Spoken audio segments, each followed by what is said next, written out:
guys, welcome back to today's video, which is the mid-year book freakout tag. I know I'm a little late to the party, and if you guys want to answer along, give me your favourite books and whatnot in the comments, I would love to read that.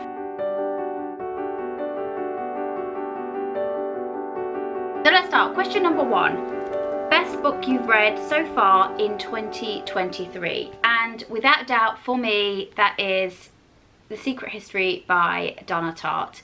I spoke about this in my June reads? May or June? I can't remember. I can't remember which one. But it is such a sophisticated, intelligent book. It's so well researched. It's dark academia. Follows a bunch of highly intelligent, highly privileged college kids who end up murdering someone, and the book takes us through why that happened, why they killed someone. Really great read. Definitely would recommend this book. Question number 2 is best sequel you've read so far in 2023. And honestly, I don't have an answer for this one because I don't think I've read any sequels. I'm trying to think. So yeah, no, I haven't read any, so no answer for that one. Question 3. New release you haven't read yet but want to. Now, I'm on a bit of a Greek mythology kick. So for me, the new release I want to read is Clytemnestra by Costanza Cassati. It is Greek mythology again. Great reviews, debut novel, so that is definitely on my list of books to be ordered, which is getting quite long now. Question 4, my most anticipated release for the second half of the year. Without doubt for me, this is The Woman in Me, the Britney Spears biography. I think, like a lot of people, I've been following the Free Britney movement, but even way before then, way back when I was just a little teenager, little Gemma, bopping around in her bedroom, was a huge Britney fan, and it's been really sad to see the way Britney's life has panned out, the awful things that she's been put through. So yeah, so I'm really excited to read that. There is a skeptical part of me that thinks that there's probably not going to be a lot in there that we probably don't already know. We know that Britney is very highly censored, if what we even see is Britney at all. Yeah, that is definitely the book. I had that on pre-order already. It comes out in October, and that is definitely one that I'm going to be reading straight away. Question 5, biggest disappointment. And I thought really long about answering this question because I don't know whether disappointment is quite a strong word, because just because I didn't like something doesn't mean that it's a bad book, you know.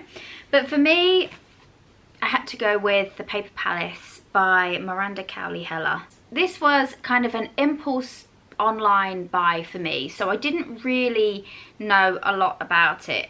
One of the things that kind of gave me the ick straight away when I opened the box with this book was the 2 covers thing. I don't really need that many people telling me how good the book is. Just let me read it. And then it just feels off balance, like in your hands when you touch it. And that's probably just a me thing. So we follow the story of Elle, and she's in love with her childhood best friend, but she's married to this guy who's like perfect. And it's this, you know, who's she going to choose thing. The blurb for me didn't match up to the story. I didn't think that the main character herself was very likable. It dealt heavily with child SA, which it doesn't mention anywhere on the back, which I think it probably should do, because there are several characters and it goes into detail as to what happened to them when they were children. And then it was just one of the most unsatisfying endings for me.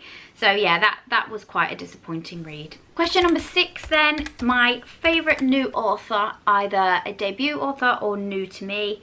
For me, without doubt, that is Madeline Miller. I read Circe at the beginning of the year and just fell in love with it.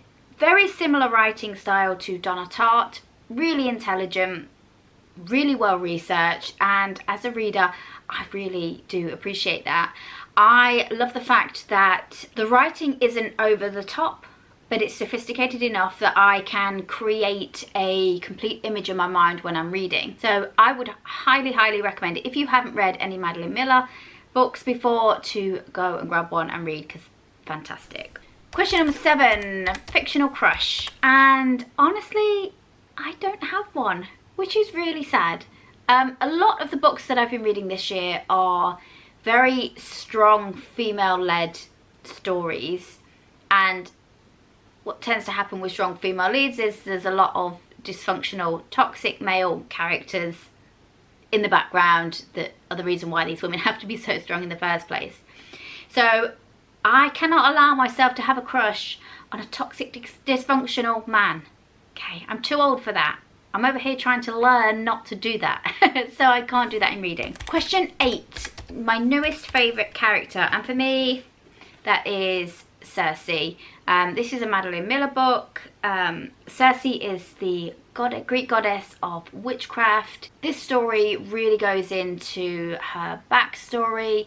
I think it's very easy to see Circe as this villain, this man-hating witch that just generally isn't a very nice woman. I think what this book does is it takes us back to, it shows us how Circe has been abused by every man that she's ever come across in her life, including her family members. The women that she was surrounded with, even in childhood, told her that she was ugly, she was worthless.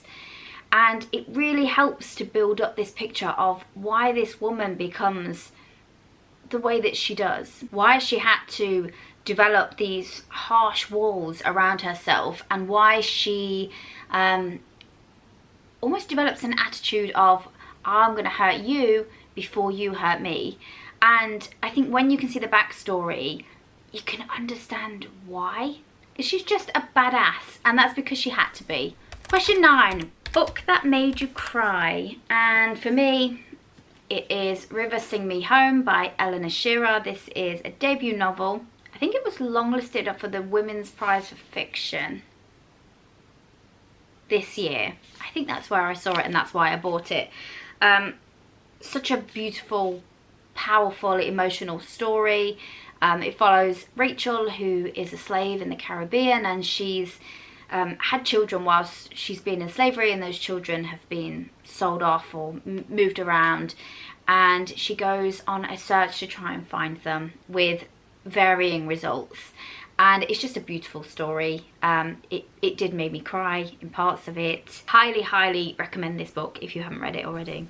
And that leads us on to question 10, book that made you happy. And I'm going to pick the same book because there were parts of this that were so joyful that just made me go, oh yes, I'm so happy. I'm so pleased that that worked out for that character. It really is a roller coaster of emotions in this book. There is happiness and there is great sadness, and I think that that's a real skill to put all of those emotions into one book. So definitely check this out if you haven't. Question 11, most beautiful book you've bought this year. And for me, look, I'm a sucker for anything metallic.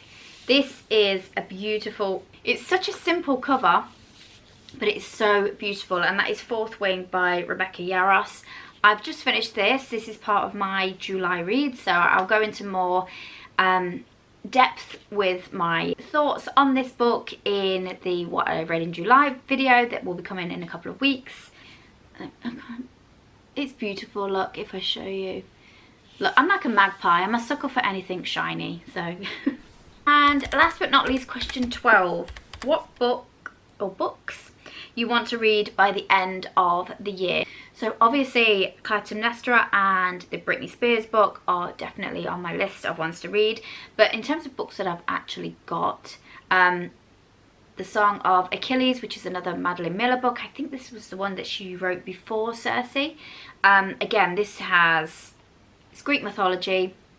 It has wonderful reviews, and I have no doubt, based on Circe, that it's going to be incredibly well researched, incredibly well written, and I'm super excited to read this.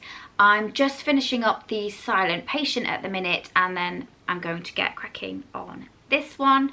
But I'm excited to see what new books are going to be coming out. I think at the minute we've got some really fantastic new books coming out, which are super exciting. I think there's a lot of new authors that are, you know, bringing out their debut novels. That is really exciting as well. Whether that's the impact of the pandemic and people being at home more and being able to write, I don't know, but it's exciting. If you haven't already and you enjoy this kind of content, hit the subscribe button, give this video a thumbs up. Remember to drop me comments with any and all of your book recommendations, and I will see you guys in next week's video. Take care.